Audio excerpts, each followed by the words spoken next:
Bonjour madame Savin, bonjour le Parnasse et bienvenue au Québec.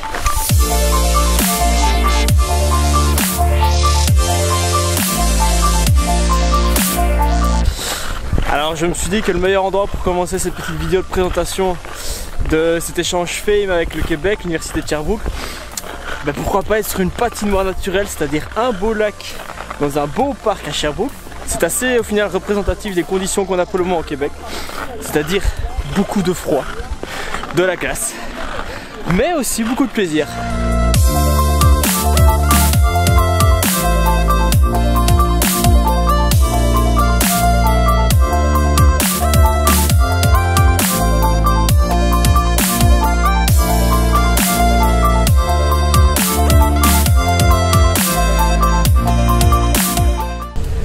Voilà, ok, alors petit changement de plan, je viens de trouver un endroit vraiment magnifique. Je mettrai quelques images après, comme ça vous verrez bien. Il neige un peu, il fait froid, mais je me suis dit que c'était un bon endroit pour vous parler un petit peu de comment ça se passe ici à Sherbrooke. Et après ça, promis, je vous montre un petit peu la faculté, les couloirs, les tunnels, les salles de pause qui sont pas mal du tout, bref, tout le tralala. Donc, comment ça se passe ici tous les jours à Sherbrooke? Première chose, il faut savoir que le transport en commun c'est super simple à utiliser.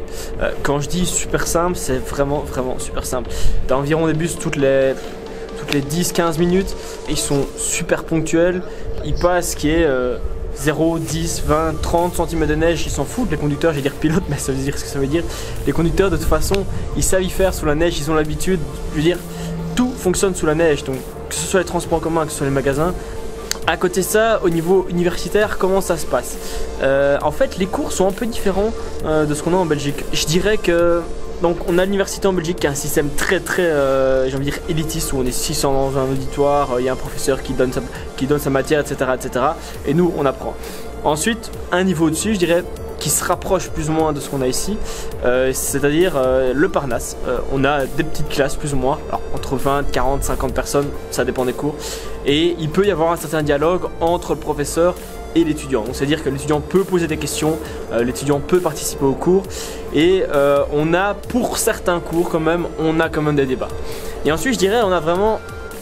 bien au-dessus, on a quand même le système universitaire à Sherbrooke, parce qu'apparemment c'est encore différent à Montréal, dans les autres universités, mais en tout cas à Sherbrooke c'est encore différent. Ici on est vraiment dans des classes de, je dirais, maximum 30 personnes. Et en fait tous les cours sont construits à partir de débats. Donc le professeur il lance un sujet et ensuite on va construire la matière tous ensemble en débattant. On va tous donner des idées, on va vraiment s'aider. Et alors au final ce qui est génial, c'est que tout le monde on attrape un esprit critique, et c'est vraiment ça qu'ils veulent développer ici. Ils nous donnent une base c'est quand même assez solide au niveau de la matière, mais à côté de ça ils nous apprennent vraiment à avoir un esprit critique, à pouvoir de notre côté après vraiment chercher la matière, aller plus loin dans la démarche, mais pouvoir savoir si ce que l'on apprend, ce qu'on est en train de lire dans un bouquin ou sur un site internet, c'est vraiment quelque chose qui est digne de confiance. Et donc c'est génial parce que du coup les Québécois sont vraiment très ouverts d'esprit. Je l'ai remarqué, il n'y a aucune moquerie. Pour vous donner un exemple, je suis pas super doué sur des patins à glace, j'ai eu du mal, j'étais le seul à pas pouvoir réussir à déraper, le professeur a dit écoute Alexis, on va tous t'aider, tous ensemble, on va t'aider à déraper. Tout le monde y arrivait, tu sais, ils patinent depuis qu'ils ont 3 ans, donc ils savaient patiner avant de savoir marcher à la limite. Et ce qui est génial au final, c'est que tout le monde est passé, m'a montré, tout le monde m'a donné des conseils, et puis j'ai réussi, et c'était vraiment émouvant, parce qu'ils m'ont applaudi tous ensemble, et puis il y en a 2-3 qui sont venus me voir et m'ont dit ouais Alexis, j'admire ce que tu fais, et tous des petits compliments comme ça, mais je vois que c'était sincère, et à aucun moment j'ai senti qu'on se moquait de moi, j'ai senti qu'on me jugeait, pas du tout. Et en toute honnêteté, j'étais vraiment très ému par cette inertie qu'il y avait dans ce groupe, et c'était pourtant quelque chose de tout bête, hein. Mais c'est là que tu te dis, c'est pas normal qu'il n'y ait pas ça en Europe.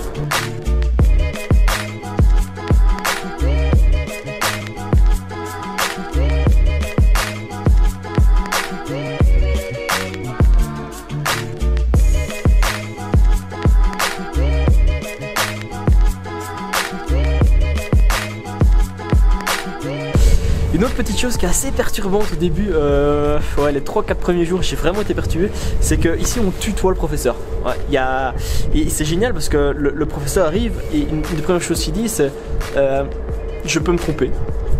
ça m'arrive d'avoir tort. Et c'est pas parce que je suis professeur que tu dois croire tout ce que je dis. Donc je reviens un petit peu, hein, justement je fais le rapport, un peu de transversalité, je fais le rapport, mais justement on développe notre esprit critique. Et donc eux, ils acceptent qu'on ne soit pas d'accord avec eux. Ils encouragent limite le débat, vraiment, quand on n'est pas d'accord, ok on n'est pas d'accord, mais alors il faut qu'on puisse justifier, il faut qu'on puisse argumenter. Et donc tu lui poses une question, tu lui parles en dessus. J'ai demandé quelque chose à un professeur par rapport à mon téléphone, il me dit bah si tu veux on peut en discuter, une fois en allant boire un verre.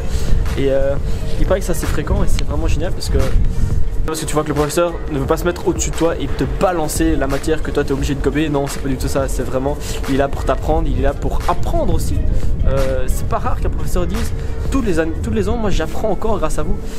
Parce que chacun amène quelque chose, chacun amène un petit peu d'expérience. Et c'est ça qui est génial. Il rentre peut-être moins loin dans la matière théorique. Il rentre peut-être moins loin dans le côté scientifique.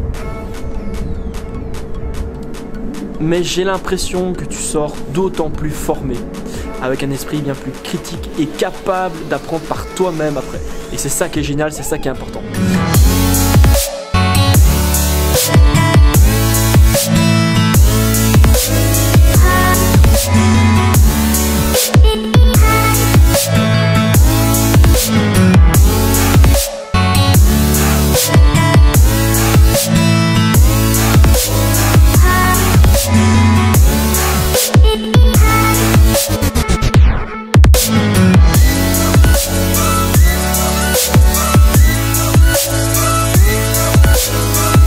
Après, au niveau de la faculté, c'est assez...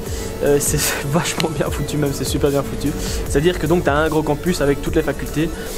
Et en gros, c'est comme si tu avais le Parnasse qui était avec le droit, avec le commu, avec le génie, etc. etc. Tu as tout qui est ouais, dans le même campus, c'est pas un seul bâtiment. Par contre, tous les bâtiments sont liés par des tunnels. Et c'est génial parce que ça veut dire qu'ici, bon, ben, au cas où vous ne le sauriez pas, il fait parfois moins 30, moins 35. C'est pas très joyeux, ça fait assez froid, mais du coup bah, t'as des tunnels, tu passes et c'est génial dans les tunnels, tu croises du monde, c'est vivant, c'est propre, c'est bien entretenu. C'est vraiment génial pour ça. Alors aussi t'as des salles de pause qui sont extraordinaires, c'est-à-dire que t'as des fauteuils avec une télé écran plat, avec des tables, avec des consoles de jeux. T'as un grand réfectoire où tu peux acheter à manger, du café, c'est pas trop cher franchement, vraiment c'est génial. Donc en fait j'ai vraiment l'impression que l'université est super bien conçue, tout va, tout fonctionne. Et alors ce qui est assez comique, assez petite anecdote, hein, mais ce qui est vraiment sympa aussi c'est que t'as les grands panneaux avec toutes les promotions, avec les photos des, tu sais, avec leurs belles tenues, etc., leur diplôme en main, bien fiers, t'as les baccalauréats et puis après t'as les maîtrises. C'est vraiment sympa, t'as une bonne inertie, t'as une bonne ambiance. Et alors ça je dois vous le dire, hein. Madame Sama m'en voulait pas si je leur parle de ça, mais il faut leur parler un petit peu du folklore aussi. Il faut savoir que tous les jeudis, tu as ce qu'on appelle le 5 à 8.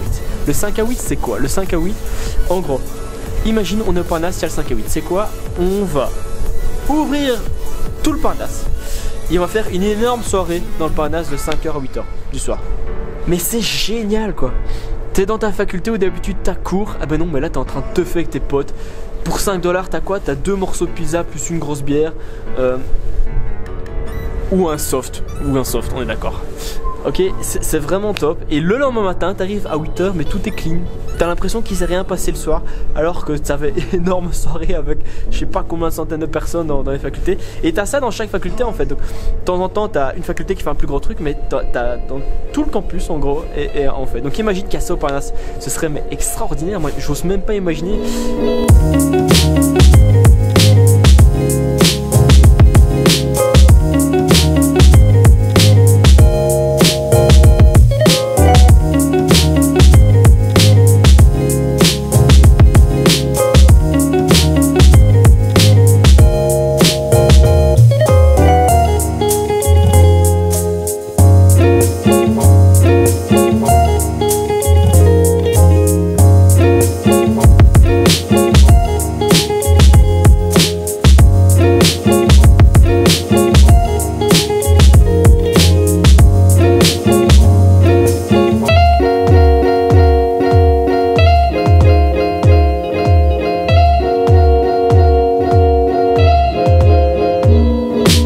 Bon ben voilà, je pense que j'ai parlé déjà de pas mal de choses ici à la faculté. Si je peux déjà conclure après ces 2 premières semaines de cours, c'est que c'est vraiment déjà une expérience très enrichissante. Les Québécois sont adorables, super accueillants. Ils sont là pour t'aider, ils sont là pour parler, ils sont ouverts au débat, ils sont ouverts à la critique. C'est vraiment super enrichissant et ça te fait réfléchir un petit peu sur comment on fonctionne.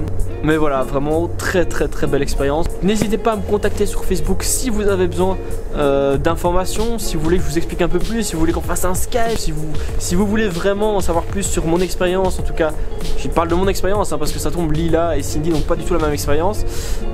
Si vous voulez en savoir plus sur mon expérience, contactez-moi sur Facebook. N'hésitez pas, Madame Sama, j'en profite pour faire un petit peu de pub, mais n'hésitez pas à aller voir ma chaîne YouTube parce que je vais essayer de régulièrement faire des petits vlogs sur mes expériences, sur mes activités que je fais ici à Sherbrooke et de manière générale au Québec parce que on va en profiter pour visiter maintenant qu'on y est. Et si jamais vous savez pas c'est quoi ma chaîne YouTube, vous venez me demander sur Facebook, il n'y a pas de souci.